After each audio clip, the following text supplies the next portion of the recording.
Os irmãos, tem muitos irmãos que gostam da conspiração e gostam muito de coisas mirabolantes e são ligados em canais aí sensacionalistas e começam a gostar desses negócios, né?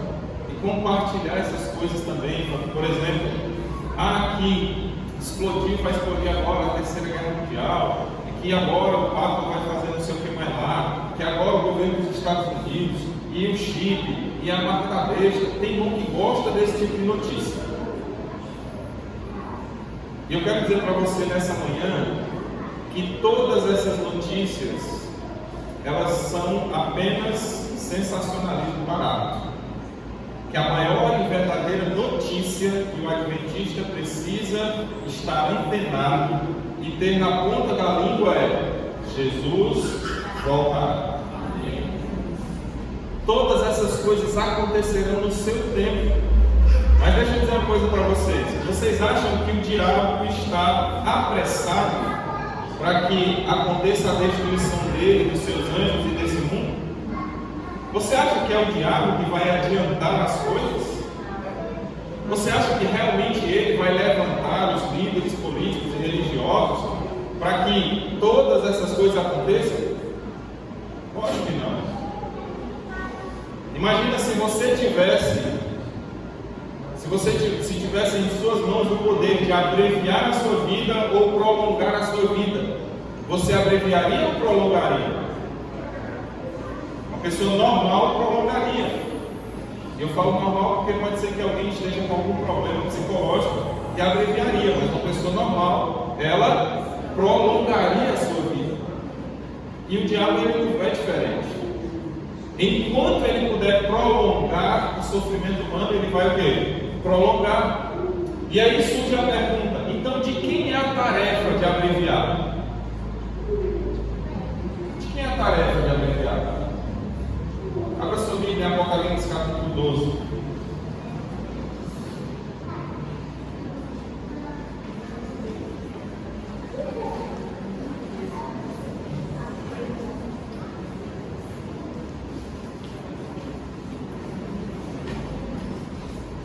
Eu vou fazer o seguinte: eu vou abrir em Daniel, você abre em Apocalipse, eu vou ler o texto de Daniel e você lê o de Apocalipse. Vocês leem.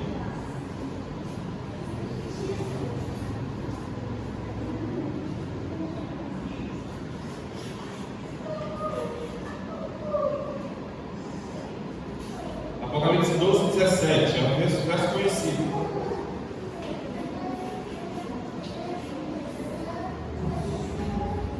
Vamos orar? Querido Deus, amado Pai, obrigado por estarmos aqui na tua casa. Estamos com a tua palavra aberta. Pedimos que o Senhor nos fale através dela. Não só, Deus, de maneira superficial, mas a tua voz seja ouvida tão fortemente por nós, que a tua palavra possa nos transformar. É a nossa oração, em nome de Jesus. Amém. Eu vou ler primeiro Daniel e depois, quando eu terminar, eu vou contar até 2 e vocês lerem o texto de Apocalipse. Daniel capítulo 5, nos versos 11 e 12, diz assim: há no teu reino um homem que tem o espírito dos deuses santos. Nos dias de teu pai se achou nele luz e inteligência e sabedoria, como a sabedoria dos deuses. Teu pai, teu rei Nabucodonosor, sim, teu pai, ó rei, o constituiu chefe dos magos, dos encantadores, dos caldeus e dos feiticeiros. Porquanto, espírito excelente, conhecimento e inteligência, interpretação de sonhos, declaração de enigmas e solução de casos difíceis se acharam neste Daniel, a quem o rei pusera o nome de Beltesazar. Chame-se, pois, a Daniel, e ele dará a interpretação. Apocalipse 12, 17. 1, 2. Opa! Peraí que está na nossa cabeça. Uma só voz. Apocalipse 12, 17. 1, 2. Irou-se e foi com os restantes, os que guardam, e se pôs em pé. E o 14, 12, passa uma folha aí só. Aqui está a perseverança dos os que guardam os mandamentos de Deus e a fé em Jesus. Nós temos um claro contraste entre Daniel, aliás, um claro contraste não. Nós temos uma clara identificação entre Daniel e Apocalipse, entre Daniel e o povo remanescente. Qual é a identificação que nós temos? Quando Daniel foi levado para a Babilônia, foram levados juntamente com Daniel 10.000 jovens. Quantos foram levados? 10.000 jovens. Quantos permaneceram fiéis? 4. Quais os nomes? Daniel. Vamos começar com Daniel. Daniel, Misael, Ananias e Azarias. Aí depois a gente sabe que foram dados o nome Sadraque, Mesaque e Abednego e Daniel, Beltesazar. Mas eu prefiro usar os nomes de Deus, porque em outro momento eu vou pregar para vocês aqui sobre os nomes, o significado dos nomes. Daniel é Deus, é o meu juiz, a gente já sabe. Então, quando eles foram levados para a Babilônia, foram quantos? Entraram quantos lá? 10.000. Quantos permaneceram fiéis? 4.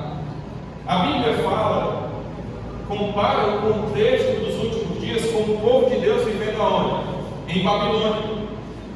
E no capítulo 12, no verso 17, no capítulo 14, no verso 12, nós temos aqui também a imagem de um povo remanescente.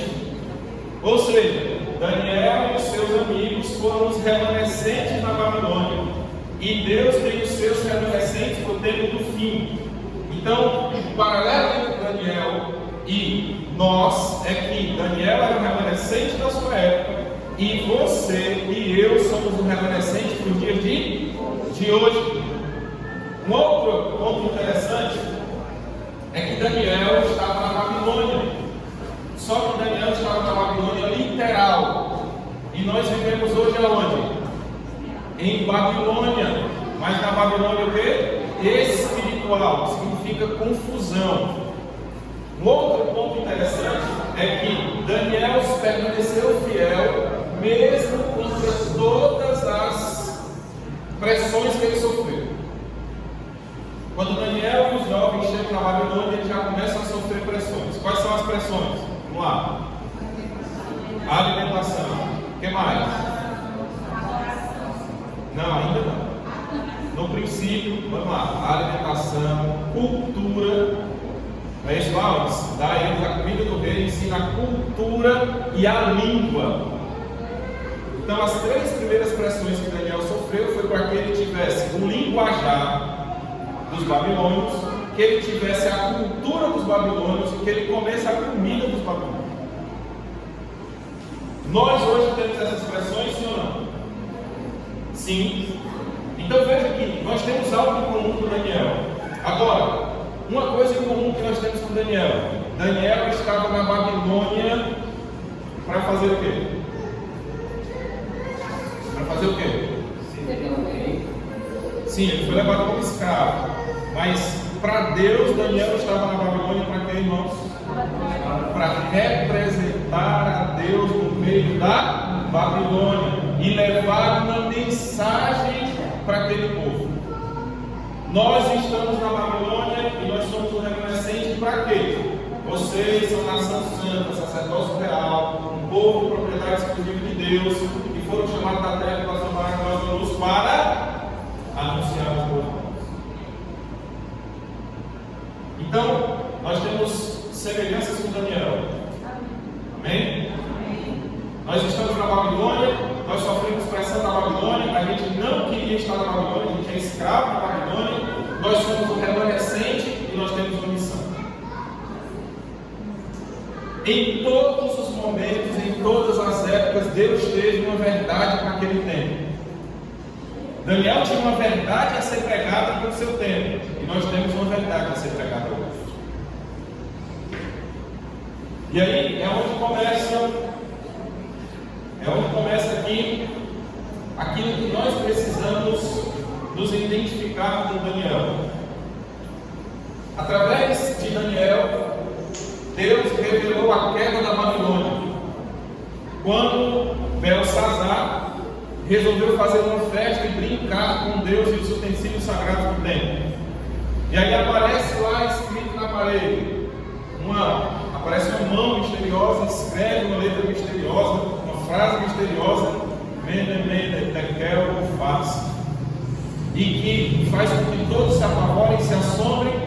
E o texto que a gente deu do capítulo 5, que eu li, os versos 11 e 12, é exatamente o momento em que Daniel é chamado para explicar o mistério. E o texto bíblico é muito claro. O texto bíblico diz que Daniel era um homem excelente. Daniel estava recebendo essa característica, esse adjetivo de quem? Da mãe de Belsazar, aliás. Ele estava recebendo esse adjetivo dos babilônios, não era do povo judeu. Então, o babilônio olhava para Daniel e achava em Daniel um homem, irmãos, excelente. O que as pessoas olhavam para Daniel e viam em Daniel outra característica? Ele possui o Espírito dos deuses. Eles não sabiam que era o Espírito Santo, mas eles sabiam que Daniel tinha o quê? O Espírito dos deuses sobre ele. E nós sabemos que Daniel era cheio do Espírito Santo. Outra característica que eles dão para Daniel: esse homem é sábio. Ele é muito sábio. E ele é tão sábio que Nabucodonosor botou ele como chefe. E ele pode revelar os mistérios, porque Deus deu a ele todo o conhecimento e inteligência na revelação dos mistérios. Deus deu a Daniel o poder de revelar aquilo que o mundo não entende, aquilo que para o mundo é algo que não dá para ser explicado. Deus deu essa característica para quem? Para Daniel. Queridos, olha aqui para mim, preste atenção.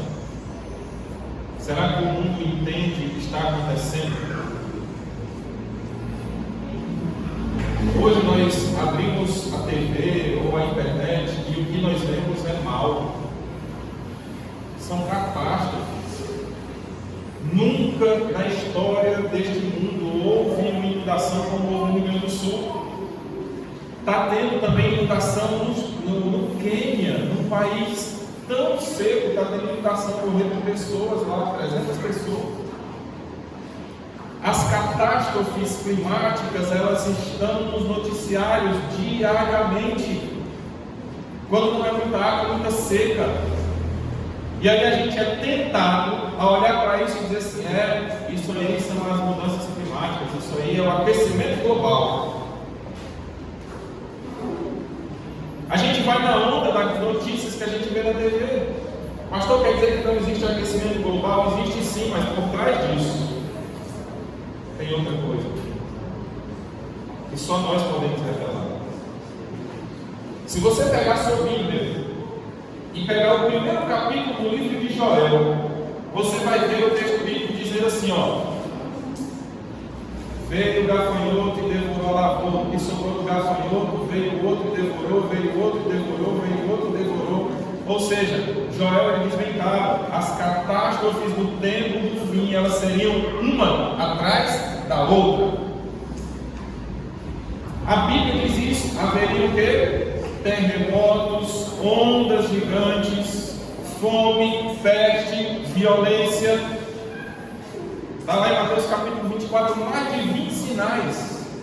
E nós, como remanescentes, nós não podemos olhar para essas coisas e achar que simplesmente isso é uma mudança climática. Não é uma simples mudança climática. Não é. Para o mundo pode ser, porque eles não entendem o que está escrito na parede. Mas para nós não é, porque Deus nos deu o quê? Espírito excelente de sabedoria, de inteligência. Nós somos um remanescente, a gente tem uma mensagem. Quando Daniel foi chamado para falar daquela mensagem, ele olha para o rei e diz assim: rei, pesado foste, me achava em falta. E hoje mesmo, teu reino vai cair. Sabe o que Daniel estava dizendo para Belsazar? Para ti acabou o tempo de misericórdia. Deus está nessa noite removendo de você toda a oportunidade que Ele te deu de salvação. E eu pergunto a você: quantas e quantas pessoas têm descido à sepultura sem que nós levemos essa mensagem para eles? Quantos e quantos ainda descerão à sepultura hoje mesmo, sem que o remanescente leve para eles a mensagem de que foram pesados e achados em falta? Nós precisamos revelar a este mundo que Jesus em breve voltará. A mensagem, a primeira mensagem angélica é a mesma mensagem de Daniel. Daniel revelou que Babilônia caiu. E qual é a primeira mensagem angélica? Caiu. A grande. Nós temos características que precisamos aprender com Daniel. Mas para isso nós precisamos ter a segunda característica de Daniel. E qual é a segunda característica de Daniel? Coragem. Belsazar não era um rei para brincar com ele. Belsazar era ímpio. E ali só existiam pessoas ímpias. Daniel foi colocado no meio de uma orgia. Todo mundo ali embriagado, fora de si, cheios do poder de Satanás sobre a vida deles. E Daniel foi colocado aonde? Ali. Para dar uma mensagem impopular.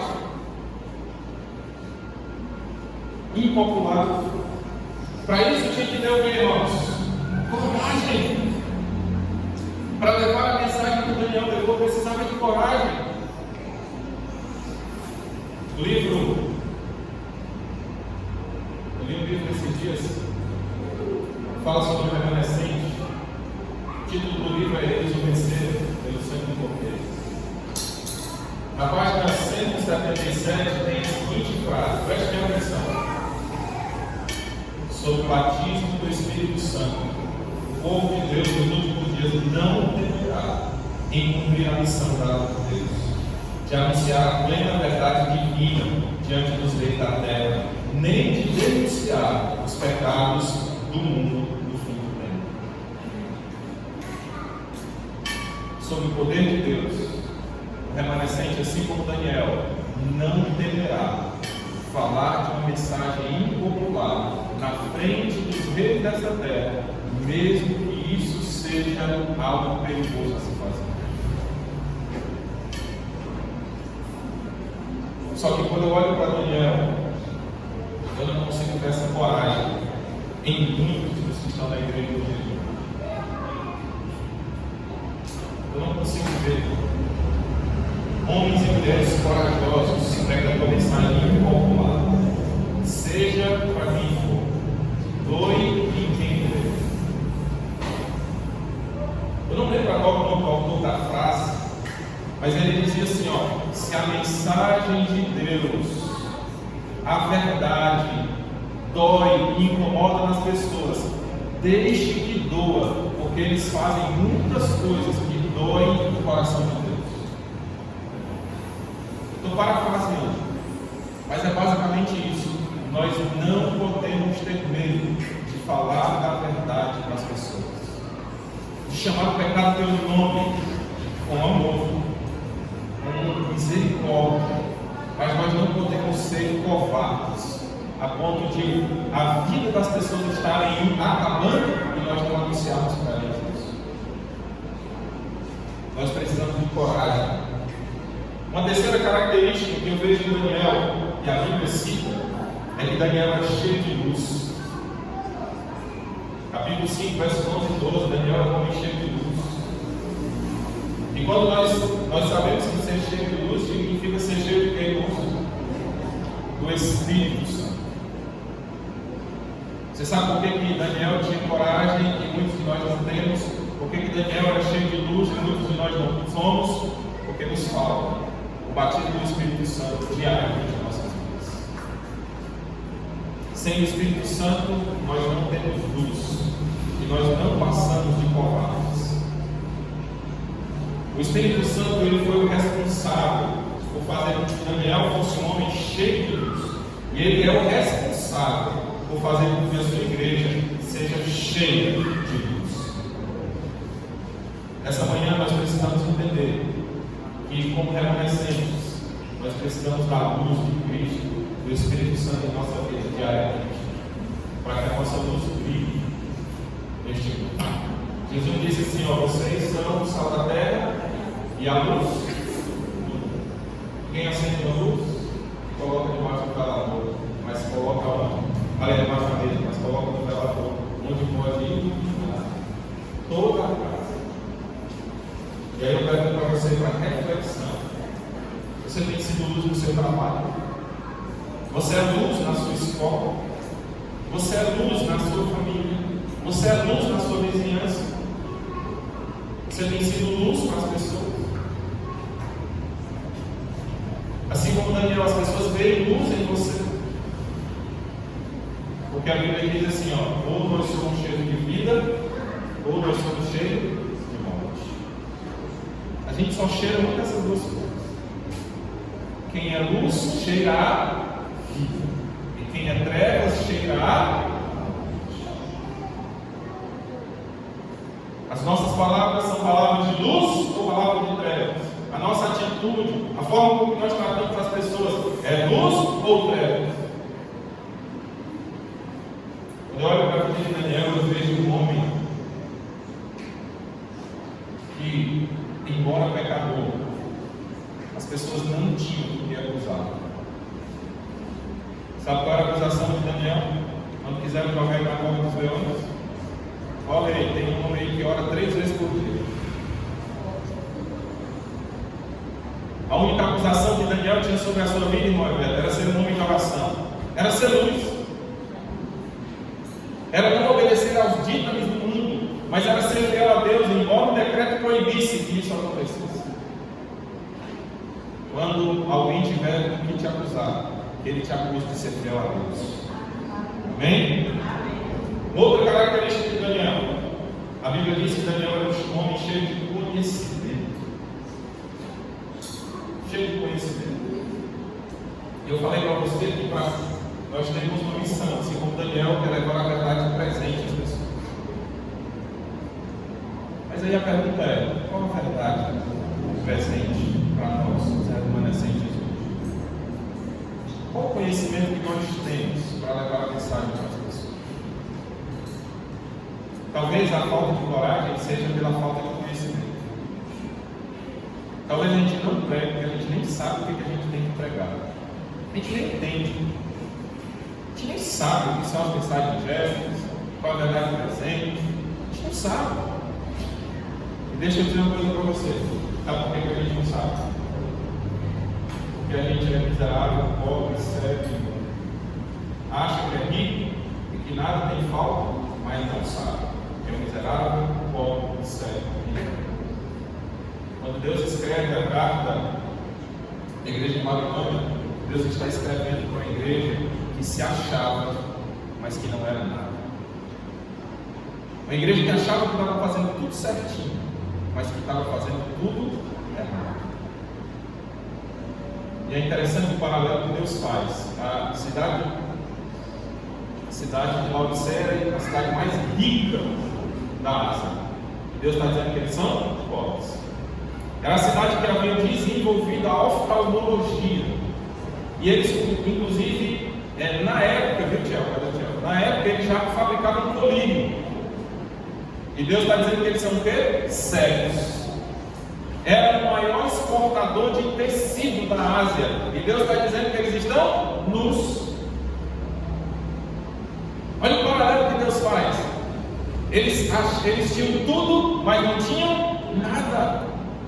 Como nós, Daniel não tinha nada, era apenas um escravo. Nós temos liberdade, nós temos a internet, nós temos uma igreja confortável, nós temos materiais, nós temos tudo, mas nós não temos conhecimento e a inteligência de Daniel.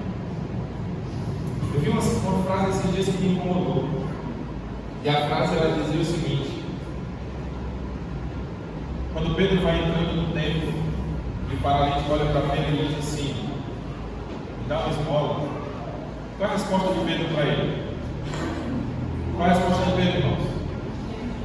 O que Pedro disse? Ele fala: não tem ouro nem prata, mas o que eu tenho eu te dou. E o que ele disse? Levanta e anda. E a Bíblia diz que o paralítico fez o quê?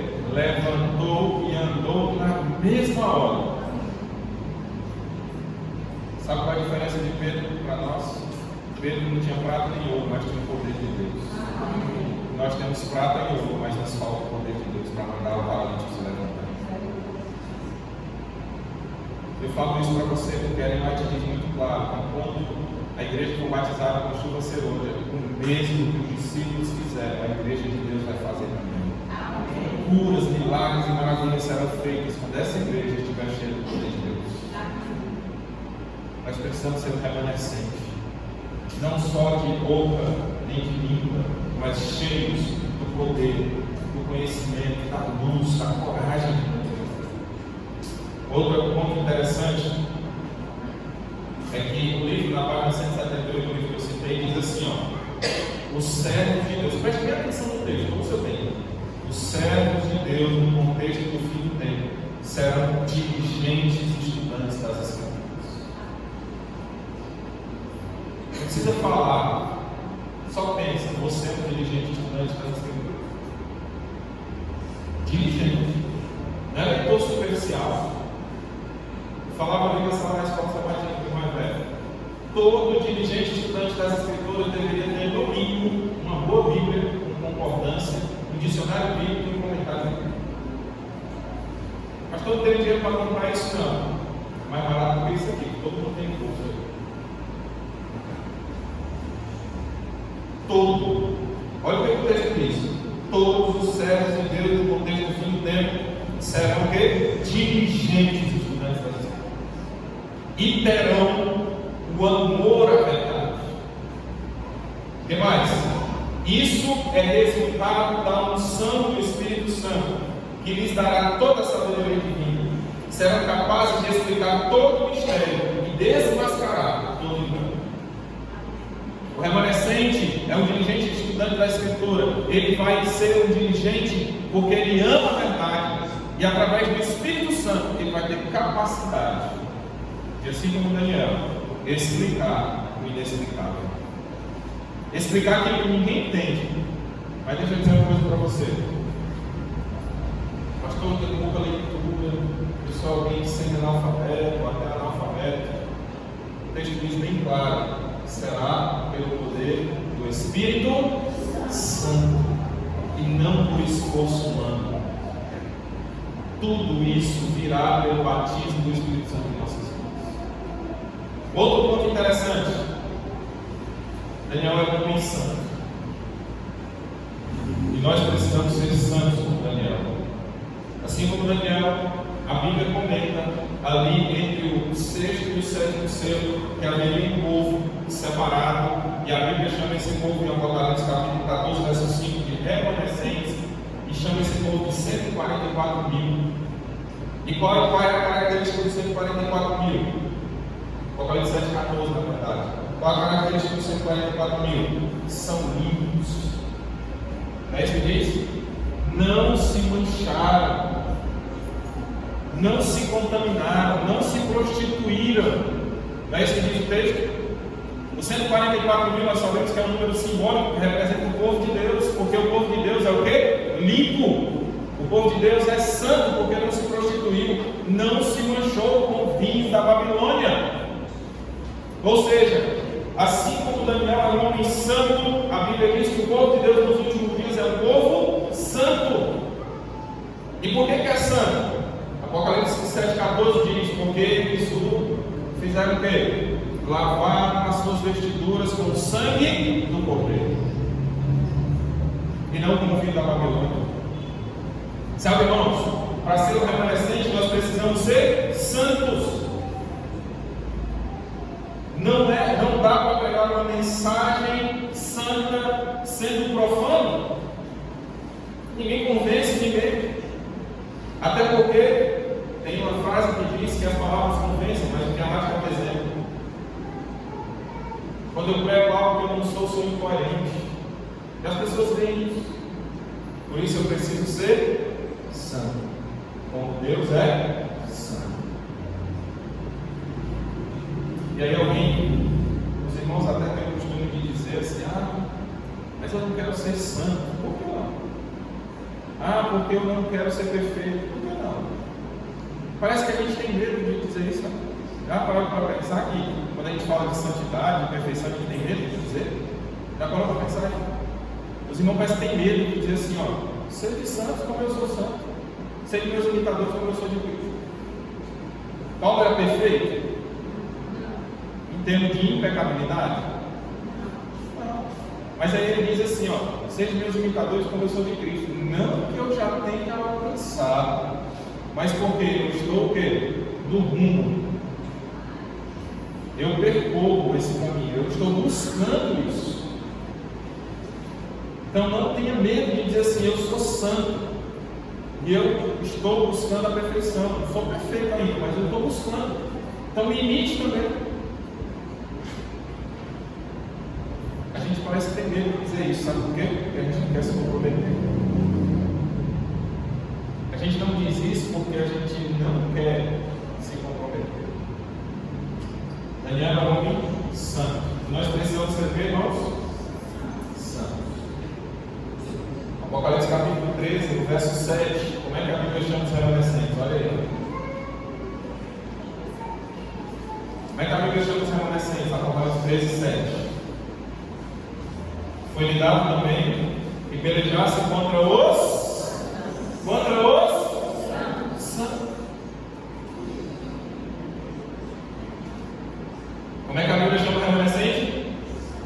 De santo. Então deixa eu dizer para você, se você não quer ser santo, você está no lugar errado. Aqui é o lugar de quem quer ser santo e que precisa ser santo. Quem está aqui na igreja precisa estar buscando a santidade, precisa estar buscando a perfeição, não a impecabilidade. Precisa estar buscando ser perfeito. Se você está aqui e não quer isso, você está no lugar errado. Você não devia estar aqui, porque aqui é lugar de santos. O remanescente é chamado por Deus de santo. Não sou eu que estou falando isso. Foi-lhe dado também que pelejasse contra os santos.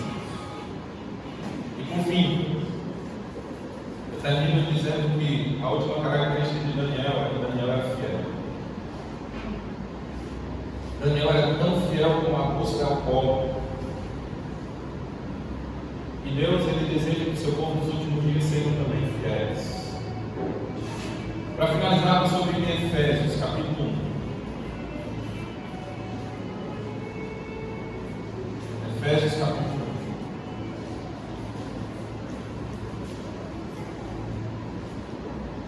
Paulo escrevendo a respeito dos remanescentes. Capítulo 1 de Efésios, verso 13, ele diz assim, ó. Número 12 e 13. Efésios 1, 12 e 13. A fim de sermos para o louvor da sua glória, nós, os que de antemão esperamos em Cristo. Quem espera em Cristo são os remanescentes, em quem também vós, depois que ouvistes a palavra da verdade, o evangelho da vossa salvação, tendo nele também crido, fostes o que, irmãos? Fostes o que? Selados com o que? O Santo Espírito da promessa. A Bíblia diz que os remanescentes de Deus foram selados. Selado com o Espírito Santo da promessa. Desta forma, com o povo selado de Deus, o alto clamor vai encerrar o grande conflito. Nós, os remanescentes, faremos uma reivindicação da lei de Deus e da verdade que foi pisada por tantos anos diante da terra e do universo. Sabe como é que nós faremos isso? Por meio da nossa vida e da nossa pregação. Por isso nós precisamos ser santos. Nós precisamos ser santos porque a verdade, o alto valor será pregado por pessoas santas que fazem da sua vida e da sua pregação testemunho do amor de Deus. Queridos, eu encerro fazendo uma apelo a você nessa manhã. Deus deseja encontrar a sua igreja assim como encontrou Daniel. Uma igreja com coragem, uma igreja com conhecimento e inteligência, uma igreja cheia de luz, uma igreja que tenha capacidade de levar uma mensagem popular, e uma igreja fiel, para que através desses fiéis Deus conclua a obra da pregação do Evangelho nesse mundo. Eu concluo lembrando a você do início: não é Satanás que vai apressar a vida de Jesus, é o remanescente. Não é ele que vai fazer com que as coisas aconteçam, mas é você e eu que faremos com que a trombeta seja tocada. O anjo está prestes a soltar os ventos e foi pedido por Deus para que não soltasse até que o povo de Deus fosse selado. Está a postos. Ele só está esperando a ordem divina. Quando Deus vai olhar e dizer assim: pode soltar. E essa ordem divina, de acordo com os selos, ela é oriunda da oração dos santos que sobe até o trono de Deus, ou seja, dos remanescentes. Queridos, se você quer ver Jesus voltar, se você não quer viver mais nesse mundo de miséria, de dor, de aflição, se você não quer mais viver nesse mundo desgraçado, você só precisa ser um remanescente. Você só precisa ser um Daniel e levar para este mundo a mensagem de que em breve Jesus voltará. Deus quer te usar poderosamente, mesmo você não vendo em você nenhuma característica, mesmo você olhando para você e dizendo assim: pastor, eu não tenho capacidade nenhuma, Deus usará todos aqueles que estiverem cheios do Espírito Santo. Você crê nisso? Quantos aqui creem nisso? Agora, quantos aqui querem ser usados por Deus? Quantos aqui querem dizer assim: Senhor, me usa poderosamente? Eu quero ser Daniel para hoje. Eu quero ser Daniel na minha escola, no meu trabalho, na rua, onde eu andar, eu quero ser Daniel. Daniel por quê? Porque era um homem que representava a Deus. E as pessoas olhavam e diziam assim: eis um homem que tem o Espírito de Deus em nós. Então, nessa manhã nós vamos cantar um hino que fala sobre isso. O que nós queremos ser. Se você quer ser vaso de bênção, você quer ser luz, você vai ficar de pé nesse momento, que a gente vai cantar o hino vaso de bênção. Muito conhecido de Deus. Faça desse hino a sua oração. Diz para Deus que ele quer ser um vaso de bênção.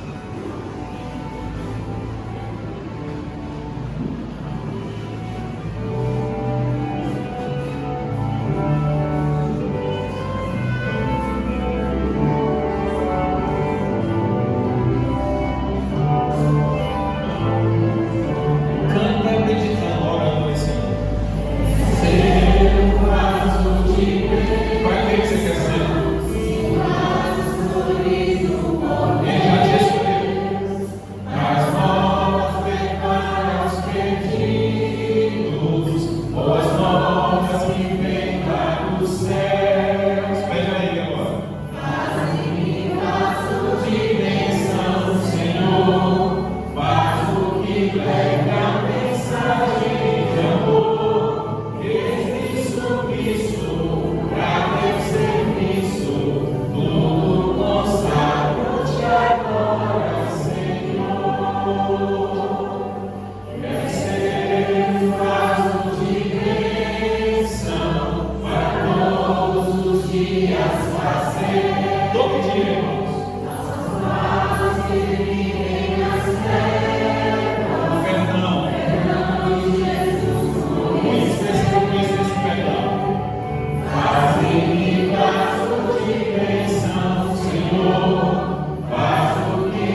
Querido Deus, amado Pai, teu povo nesta manhã se levantou, Deus, e entendeu que, sendo remanescente, nós precisamos ser um vaso de bênção. E um vaso de bênção leva todos os dias as pessoas a sair das trevas para a tua maravilhosa luz. Vasos de bênção, remanescentes, levam, ó Deus, todos os dias as pessoas a entenderem o perdão que o Senhor deseja oferecer-lhes e tirar-lhes, ó Deus, um poço de perdição, de um tremedal de lama. Um vaso de bênção, ó Deus, mantém uma vida leal, mantém uma vida de fé e pureza. E nós, ó Deus, nesta manhã gostaríamos de ser um vaso de bênção. Nós declaramos através da música e nós queremos declarar agora através das nossas orações. Fazem-nos vasos de bênção, Senhor. Que o Senhor possa, ó Deus, batizar com o teu Espírito e cheios dele possamos testemunhar do teu amor para que o Senhor volte logo. Essa é a nossa oração, o nosso sonho, o nosso desejo, em nome de Jesus. Amém.